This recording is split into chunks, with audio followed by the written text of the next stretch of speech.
ആ വണ്ടി നമ്മൾ നേരത്തെ ചെക്ക് ചെയ്താ, അതിനെ വിട്ടു. അത് നമ്മൾ അങ്ങോട്ട് പോയപ്പോ നോക്കിയതാ.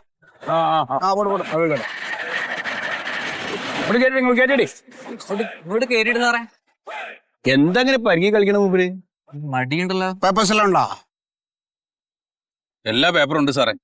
അല്ല അടിക്കൊന്ന് കാണട്ടെ. അല്ല ബുക്കും പേപ്പറും ഉണ്ട്, പിന്നെ ലൈസൻസ് ഉണ്ട്, പിന്നെ പൊല്യൂഷന്റെ ഇന്നലെ എടുത്തപ്പോ അതിൽ ചെറിയ ഒരു ഫെയിലിയർ കാണിച്ചു. അങ്ങനെ ഒരു കുഴപ്പമുണ്ട്. വേറെ ഫെയിലിയർ കാണിച്ചു വെച്ച് കഴിഞ്ഞാല് നിങ്ങളെ വണ്ടി ഒരു പൊള്യൂട്ടിംഗ് വെഹിക്കിൾ ആണ്. അതെ, അത് നമ്മുടെ ഈ റോഡിൽ ഓടാൻ പാടില്ല. അതാണ് സംഭവം. പഴയ മലിനീകരണമാണ്. അതൊക്കെ മനസ്സിലാക്കണം. ഫൈൻ അടയ്ക്കേണ്ടി വരും. നിങ്ങൾ ഈ പൊള്യൂട്ട് എന്തുകൊണ്ടാണ് ഇത് ഫെയിൽ ആയെന്നുള്ളത് നിങ്ങൾ പരിശോധിച്ചോ? അത് പരിശോധിച്ചു സാറേ. അത് അവിടെ ചെന്ന് കാണിച്ചു കഴിഞ്ഞപ്പോഴേ അവര് പറഞ്ഞു ഇത് ഫെയിലിയർ ആണ്. അത് പറഞ്ഞപ്പോ ഞാനൊരു വർക്ക്ഷോപ്പിൽ കാണിച്ച്, അപ്പൊ അതിന് എന്തൊക്കെയോ പ്രശ്നങ്ങളൊക്കെ അവര് പറഞ്ഞു തന്നെ, അതൊക്കെ നന്നാക്കി നേരെയാക്കി. അപ്പൊ അത് കഴിഞ്ഞിട്ട് ഒന്നും കൂടെ കൊണ്ടുപോയി കാണിച്ചു. അവര് പുരുഷ അത് നോക്കി. അപ്പൊ നോക്കുമ്പോ അപ്പോഴും അത് ശരിയായില്ല. അപ്പോഴും അതെന്തോ ഫെയിലിയറാ കാണിക്കുന്നത്. വണ്ടി അത്രയും പൈക്കുള്ള വണ്ടി അതാണ്. അല്ല വണ്ടി എനിക്ക് വിശ്വാസമുള്ള വണ്ടി തന്നെയാണ്. ഞാൻ ഇപ്പൊ അടുത്ത് വാങ്ങിച്ചതാണ്. നിങ്ങളുടെ വിശ്വാസം അല്ല വേണ്ടത്.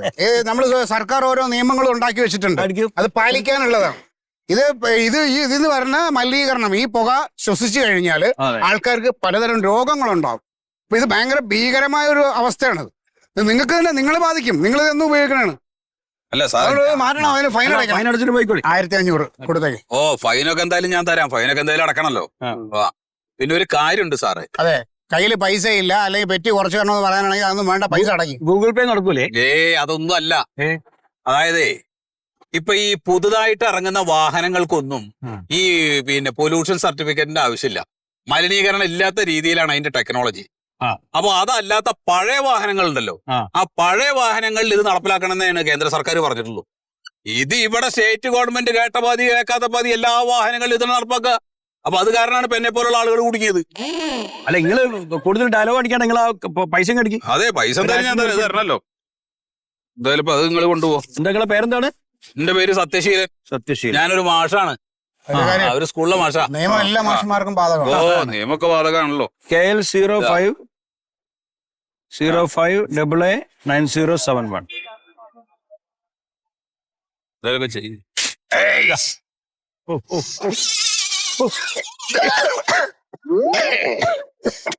സാറേ. ഇതാ കേന്ദ്ര സർക്കാർ പറഞ്ഞത് ഇതുപോലുള്ള പഴഞ്ചൻ വാഹനങ്ങളിൽ ഈ വക പരിശോധനകൾ നടത്തണമെന്നാ.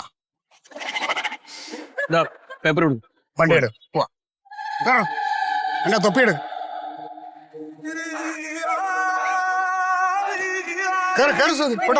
പഠിപ്പിക്കണേ.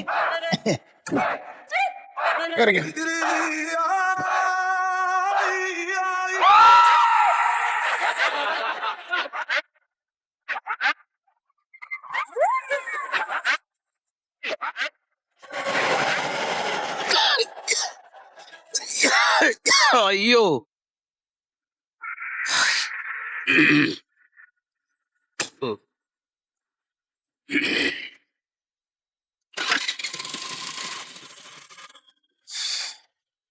മറിമായം